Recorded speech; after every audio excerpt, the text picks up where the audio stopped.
Welcome to this podcast, your daily space to improve your English listening and speaking skills through real life topics and natural storytelling. Whether you're walking, relaxing, or getting ready to sleep, this solo podcast will help you learn English in a calm and simple way. Today's episode is a personal one. It's about why I started learning English. Maybe your story is similar to mine, or maybe it's completely different. But I hope that by sharing my journey, you'll feel inspired to reflect on your own reasons, challenges, and progress. So sit back, relax, and let's take a walk together through memory, through emotion, and through purpose, all in English. Let's begin. Part 1: The Beginning of Curiosity. I didn't grow up speaking English. In fact, when I was younger, I didn't even think about learning it. I was comfortable in my own language. I could speak, read, and write fluently in it. All the people around me spoke it too, my family, my neighbors, my friends, my teachers. So why would I need English? That was my thought until one day something changed. I remember it clearly. I was about 10 years old. I was at home, watching TV, flipping through channels, when I stopped on a movie that was playing. It was in English. I didn't understand a word. But I couldn't stop watching. Why? Because even without understanding the language, I felt something. The music, the expressions, the way people talked, it all felt new. Different, exciting, like a door was opening to a world I had never entered before. I sat there, watching with subtitles in my language. I was fascinated, and at that moment, I told myself something simple. I want to understand this without reading the subtitles. It was a small thought, but sometimes, small thoughts grow into big dreams. That moment was the beginning of my journey. Not in a classroom, not with a textbook, but with curiosity. Part 2: My First Steps, Mistakes, Motivation, and Milestones. After that day with the English movie, I started noticing English everywhere. On signs, in songs, on the internet, on food packaging, even in video games. It was like English had been around me the whole time, but I hadn't seen it before. Now, suddenly, it was everywhere, and I wanted to understand it. At first, I didn't know where to begin. I didn't have English classes in school at that level, and we didn't have a lot of money to pay for special lessons. So I began with what I had, the internet.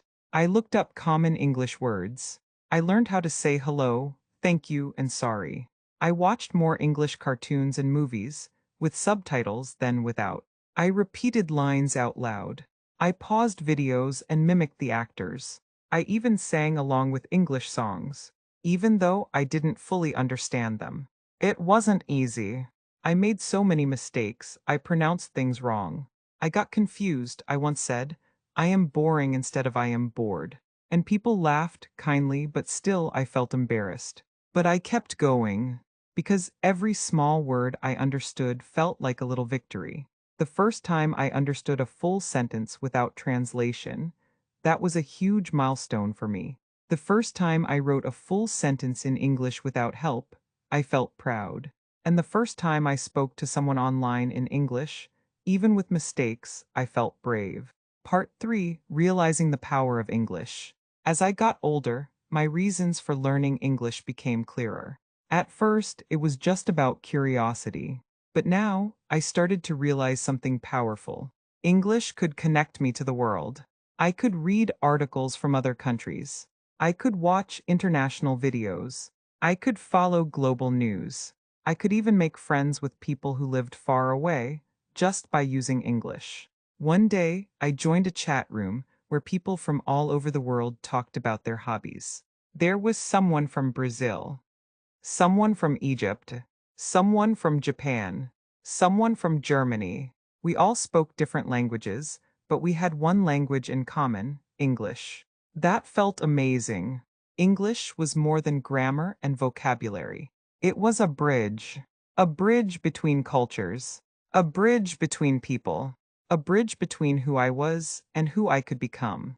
Part 4: The Challenges That Taught Me the Most. Of course, there were hard days. Days I felt like I wasn't improving. Days when people didn't understand me. Days when I compared myself to fluent speakers and felt small. Days I wanted to give up. But here's something I learned: progress is never a straight line. Some days you climb, some days you pause, and some days you even go backwards a little. But if you don't quit, you'll keep growing. On the tough days, I reminded myself why I started. Because I wanted to learn. Because I chose to learn. Because I believed that English could open new doors for me. And I was right. Part 5: Opportunities that came with English, travel, work, and confidence. Learning English didn't just change how I communicated, it changed my future. One of the biggest changes came when I got my first opportunity to travel. I was chosen for a small student exchange program. It wasn't a big, expensive trip, but it was a big deal for me. We were going to a neighboring country for just a week, and we had to speak English the whole time. At first, I was nervous. Would they understand me? Would I understand them? Would I make mistakes and feel embarrassed? Of course, I did make mistakes. But you know what? Everyone did. All the students from different countries were learning, we were all trying, and we supported each other. That week gave me something I can't describe in one word. It gave me confidence. The kind of confidence that says, "You're doing okay, keep going." Later, I got to volunteer at events where international guests came to speak. Again, English was the common language. I was able to help translate and even make short conversations. That made me feel useful and proud. Eventually, I started using English at work too. Even though my job wasn't in an English-speaking company, some clients spoke English. My ability to talk to them gave me an advantage. I wasn't the best speaker in the room, but I was good enough to connect, and that matters. English didn't just help me get better at grammar. It helped me grow my career. It helped me explore new places. It helped me connect with new people. And most importantly, it helped me believe in myself. Part 6: English taught me more than language. Something strange happened the more I learned English. I started learning things that had nothing to do with grammar or vocabulary. I learned patience because learning a language takes time. I learned humility because I had to be okay with being wrong. I learned discipline because I had to study even when I was tired. I learned curiosity because I wanted to know how things worked, how people spoke, and why words were used the way they were. English became a mirror. It showed me who I was and who I could be. It made me ask myself bigger questions like, what kind of person do I want to become?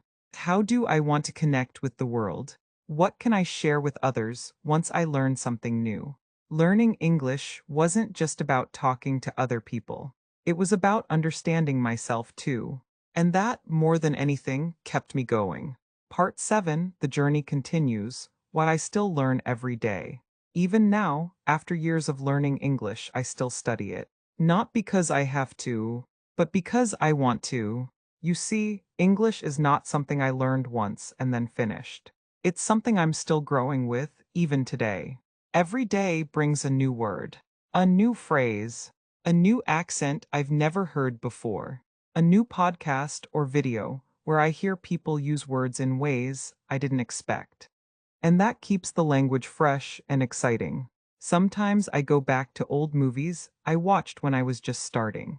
Back then, I needed subtitles. Now, I can understand 90% without help. That feels like magic. But it's not magic. It's just practice. Bit by bit. Day by day. English is like a plant. You don't water it once and expect it to grow forever. You give it attention, time, love, and slowly it grows into something beautiful. Part 8: What I would tell my past self. If I could go back in time and talk to the younger me, the one sitting in front of the TV, watching that first English movie with subtitles, I'd tell them this: you're doing the right thing. Keep going, it won't always be easy. But one day, you'll be able to understand and speak in ways you never imagined. You'll talk to people from other countries. You'll help others, you'll open new doors in life, and you'll become stronger, smarter, and more confident. And you know what? I'd tell you the same thing. If you're listening to this podcast right now, trying, learning, maybe struggling, I want you to remember. You are doing something powerful. Every time you listen, every time you try, every time you speak, even with mistakes, you are moving forward. It doesn't matter how fast you go. What matters is that you don't stop. Part 9: How English Helped Me Help Others.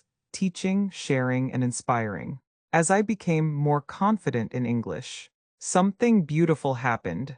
I began helping others. Friends who were just starting asked me questions. Strangers on language apps reached out for speaking practice. Sometimes people asked me to correct their grammar or help them pronounce a word. And for the first time, I was the one giving support. At first I thought, but I'm not a teacher. I still make mistakes. I'm not perfect. But then I realized, you don't have to be perfect to be helpful. You just have to be a little further ahead than someone else. So I started sharing what I knew. Simple tips, useful expressions, encouraging words. Sometimes just telling someone, "You're doing great, don't stop," is enough to keep them going. And the truth is, helping others helped me too. Every time I explained something, I understood it better. Every time I corrected a sentence, I remembered the grammar rule. Every time I encouraged someone, I encouraged myself. Teaching made me stronger, sharing made me smarter, and inspiring others made my journey even more meaningful. Part 10: Why I Still Love English, and Always Will. So why did I start learning English? Out of curiosity, out of excitement, out of a desire to understand a movie. But why do I still learn it? Because it continues to open doors. Because it connects me to people I never thought I'd meet. Because it helps me grow every single day. And most of all, because it has become a part of who I am. English isn't just a language I speak. It's a language that helped me discover the world. And myself. If you're still on your English journey, keep going. It's okay to make mistakes. It's okay to feel slow sometimes. It's okay to ask for help. Just don't give up. You never know who you'll become or what you'll do once you can say it in English. Thank you so much for spending this time with me today. If you enjoyed this solo podcast, and if it helped you learn or feel encouraged, I invite you to subscribe to this channel for more episodes. Every week we talk about lives, emotions, motivation, and learning, all in simple and clear English designed just for you. So don't forget to subscribe and share this episode with a friend who's learning English too. And remember, your English is improving. Your efforts matter, and you're doing better than you think. Until next time, keep learning, keep growing, and keep believing in yourself. Goodbye for now, and thank you for listening.